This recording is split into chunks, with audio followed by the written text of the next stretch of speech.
Ya, di sini saya akan menjelaskan implementasi MPI pada kasus radix sort. Radix sort adalah metode pengurutan dengan cara non-comparison atau pengurutan tanpa perbandingan. Nah, prosesnya itu dengan cara menyelesaikan data sesuai dengan kategori terurut sampai terus-menerus hingga sesuai dengan yang dibutuhkan. Kemudian bagian-bagian dari kategori tersebut itu digabungkan karena akan diselesaikan secara bertahap. Nah, di sini saya sudah mencontohkan dengan beberapa nilai angka ya. Nah, langkah awal untuk melakukan proses radix sort ini adalah mencari nilai yang terbesar. Dan di sini pada array yang saya contohkan ini yang terbesar adalah 633. Nah, karena 633 itu berbentuk ratusan, maka pencarian radix sort ini dilakukan secara 3 tahap ya, yaitu tahap satuan, tahap puluhan, dan tahap ratusan. Nah, pada tahap yang pertama adalah mencari nilai-nilai terkecil hingga terbesar berdasarkan angka satuan. Nah, di sini jadi pertama-tama mensortir angka satuan yang paling terkecil. Nah, mencari ini 3, 9, dan 0. Nah, ini adalah angka yang terkecil ya, 0. Lalu berarti 150 ini akan menjadi yang pertama. Itu seterusnya mencari lagi dari pertama 3, 9 ini, nah yang terkecil ada 53, lalu ini 53, mencari yang kedua, lalu mencari lagi, nah ini, lalu ini 36 dan 89. Nah, ini adalah tahap pertama ya, tahap pengurutan pada bilangan satuan. Ini sudah terurus semua. Lalu kita masuk pada tahap kedua, yaitu tahap pengurutan berdasarkan angka puluhan. Nah, ini puluhannya dicari, ini 5, 5, 3, berarti yang terkecil adalah 3, dan yang terkecil 3 yang pertama adalah 633, maka 633 ini yang jadi yang pertama. Begitu terus-terusnya sampai angka puluhan ini terurut dari yang terkecil hingga yang terbesar.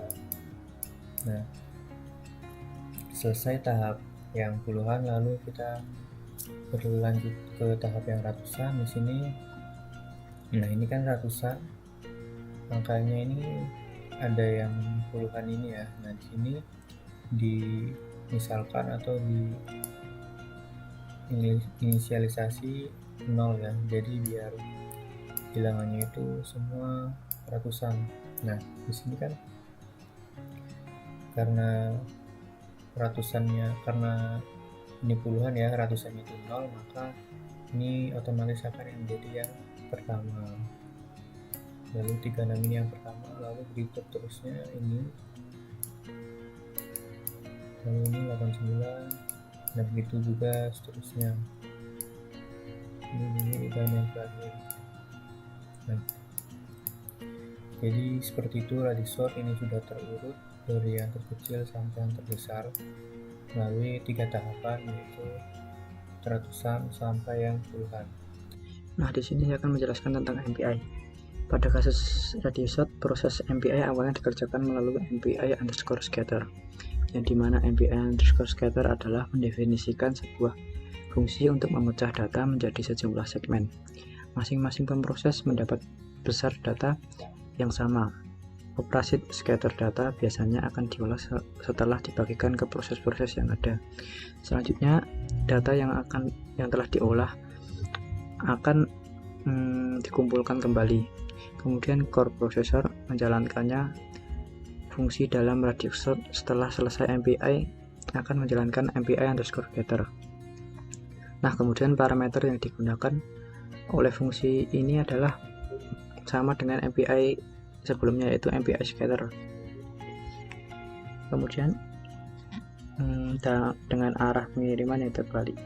Jadi kalau scatter kan arahnya ke sini. Nah, kalau getter kebalikannya dari sini ke situ. Nih, bisa dilihat dari gambar ini. Nah, pada operasi gather, root akan menerima data, sementara pemroses yang lainnya akan mengirimkan data. Nih, gather menerima dan lainnya mengirim. Pada scatter sebaliknya. Nah, kemudian saya akan menjelaskan processing data dan mapping. Dalam proses data mapping, pada kasus radio extort seperti yang dicontohkan dalam gambar berikut, terdapat sebuah array dengan inputan nilai acak. Ini nilainya acak ya. Lalu dengan menggunakan radio extort, array tersebut dipecah berdasarkan kinerja core yang diminta. Ini dipecah menjadi 4. Nah, ini menjadi 4, lalu dilakukan proses radio extort. Kemudian setelah proses selesai, keempat array yang diproses dalam 4 core tersebut digabung kembali menjadi satu array ini. Nah, pada array ini sudah diberikan fungsi yang berurutan dari kecil ke besar, berikut 2, 23, 24 dan seterusnya sampai 874. Baik, sini saya akan menjelaskan codingan dari algoritma radix sort dengan pemrograman berbasis paralel MPI. Baik, sebelumnya seperti yang kita ketahui, radix sort merupakan salah satu algoritma yang melakukan sorting pada array dengan cara mengurutkan posisi berdasarkan digitnya. Baik, di sini saya akan menjelaskan codingannya. Di sini terdapat fungsi getMax, di mana fungsi ini mencari nilai terbesar dari array, dan nilai tersebut digunakan untuk mencari n digit maksimal dari array yang digunakan. Baik, saya misalkan di sini nilai terbesarnya adalah 900, maka digit terbesarnya adalah 3. Seperti itu kira-kira. Kemudian di sini pada fungsi count_sort, di sini merupakan fungsi yang digunakan untuk melakukan sorting pada array berdasarkan nilai digit pada tingkatan tertentu, baik itu satuan, puluhan, ratusan, dan seterusnya. Tingkatan ini dinotasikan dalam variabel XP.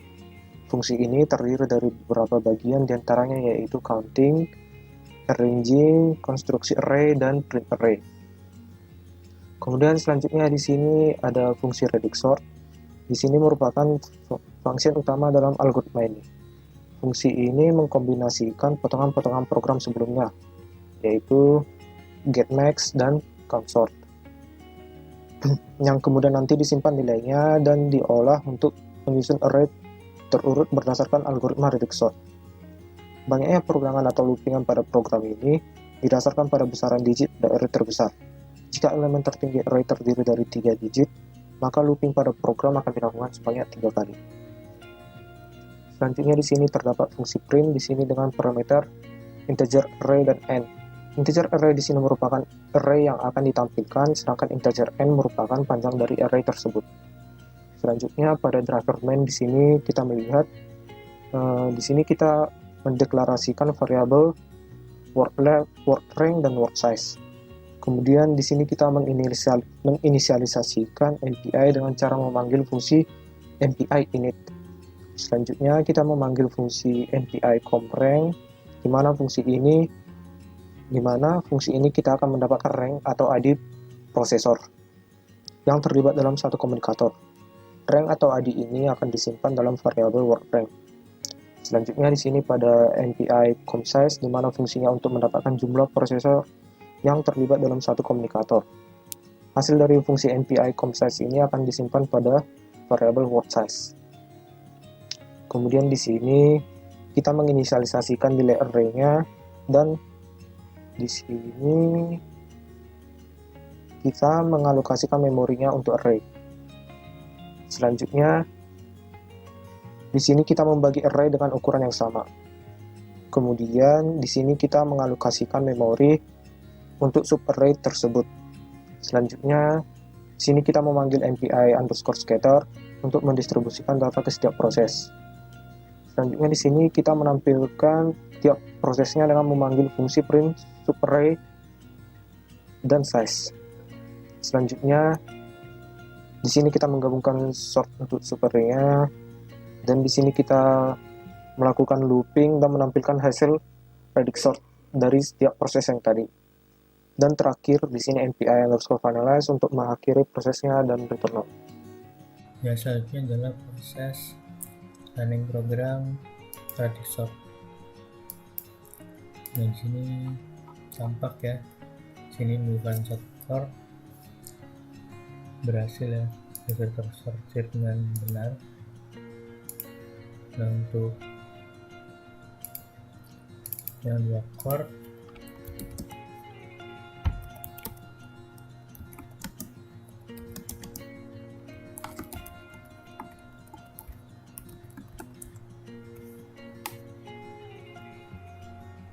ya, yang untuk 2 core seperti ini ya, prosesnya lebih cepat karena dibagi menjadi 2. Nah, sudah seperti itu saja implementasi MPI pada kasus Radixsort. Terima kasih.